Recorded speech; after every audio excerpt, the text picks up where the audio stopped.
Welcome to FMTrain.tv. Today is an open Q&A day. Some of you have questions. If you have questions, I want you to feel free to ask. I am doing open Q&A today to continue the stuff from the other day. When we do these videos, they get chopped up into the question and then the answer that we do. So it goes into a kind of a collection we've been building on that. Layout objects seemingly have a mind of their own. So a ghost has possessed my FileMaker file. Saving in a PDF is the goal here. Okay, I love it when someone tells me up front what the hell they want to do. That's awesome. And to have all the objects that are supposed to be on the page show up on the page intended and not break over the preceding or following page. So this is not about PDFs. This is about page breaks.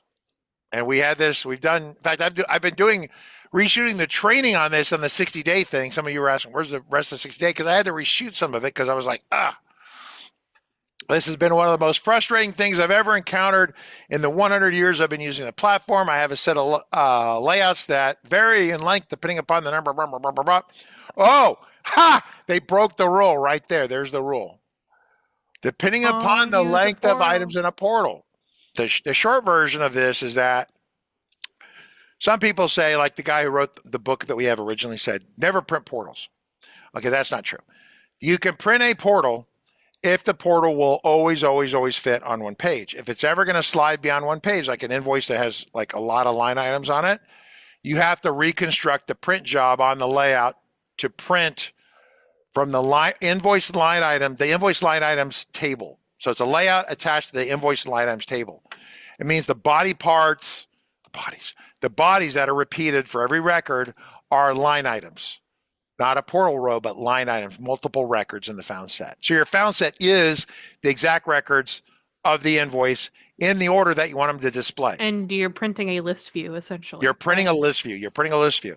And because FileMaker handles print jobs with list views vastly better, then yeah, it's a situation where the list view breaks properly. You don't have weird orphan crap going on. As soon as he got that part, I wasn't gonna I want to lock it. I want to slide up. I want to do all this. I want to kill 3 chickens and a goat and sacrifice them so this works. You cannot sacrifice enough barnyard animals to make this work ever. The portal will not comply. It will not. Something will behave. Well, you'll think it's great. Then someone does something weird. They put too much text into a portal row. It doesn't auto scale correct or something. It's just not good. So here's a rule of thumb. Tips for beginners. You should have separate layouts for printing versus data entry, right? Second one is when you're printing on the layout, these are the print options you have, blah, blah, blah. And so when you have a layout that you're going to print, there's a certain amount of sliding and moving and things around. That's why merge fields are so good. Almost no one does sliding anymore. It's an old school way, like FileMaker 2, 3, 4 way of trying to have things auto slide around.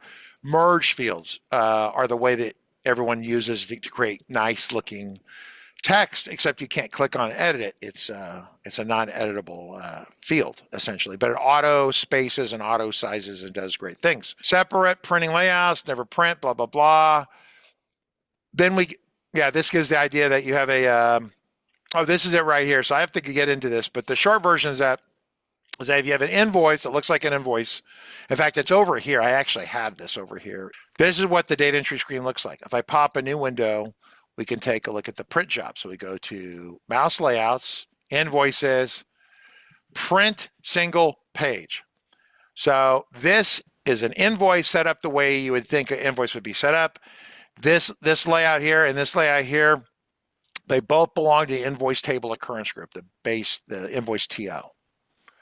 However, if I come over here, you notice that if I come to the bottom of the page, I come down here, if I can grab that and bring it down, I go to view, page breaks, there's the page break. So this whole thing is predicated, this layout is predicated on the thought that we will never have more than 16 portal rows. Okay, well, if I want 23.5 portal rows, then this will look like shit because you cannot control how FileMaker will break. If I come down and I say 35, I can't control how it's going to break and how it's going to look down here. If you take this other stuff and move it down here, I'm going to move it down here. None of this will actually work. Okay, everyone. So that's the problem with that. So you move this down here, you move this over here. It looks good in layout mode. You think it should work fine. You're going to get a complaint from someone. Okay, or your customer will ask you to change the way this interacts, and it won't. You can't control that. So once again, this is a fool's errand here. But as a beginning or intermediate developer, it makes the most sense, right? This is data entry. This is print. They're kind of constructed the same way. This new window here, this is the third one. And I'm going to go down to mouse layouts, invoice, multi-page. And so what this is it kind of looks the same as that, except that this TO here belongs to T12 invoices. This one here belongs to the line items. You're like, well, I don't understand. So the body part here is the replacement for the portal, and it breaks correctly. Everything that's down below here is the footer. Everything that's above here is the header. Well, yeah, so we have a video that covers this, but that is the answer for precise printer control on multi-page documents that have multiple related records. Someone says, well, I want to print the found set of here on the invoice. Then I want to print, like, I have the invoice here, and then I also have the account statement on the back end of it with a portal of the other invoices that they owe me money on. That's two different print jobs.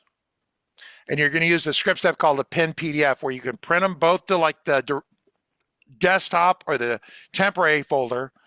So script prints one, prints the other one. You have two PDFs, then you run a pin PDF where they glue together. So you can build a final PDF or a print job by sending multiple print commands to it. Does that make sense? Back in the day, back before PDFs were a thing, literally, this is 1991, I was doing FileMaker work at Sybase, and they had a catalog that they would put out, and it was printed by FileMaker, and we executed. It was a script at the time, FileMaker Pro 2, multiple print steps. So we have a script that would go somewhere to a different layout, print, and so they get 20 print jobs to the laser printer at the time. That was like some high-end laser printer, black and white, 300 DPI. But you have a print job for the cover, a print job for the table of contents, print job for the other LMs, print job. And then when you were done, the printer would have one assembled catalog. But it wasn't one print job, it was multiple. Make sense, Margaret? Yes, it does make sense. Any other questions we have? Because it's 2 o'clock. I think we're good, actually. All right, everyone, I'm going to let you go. See you. Bye.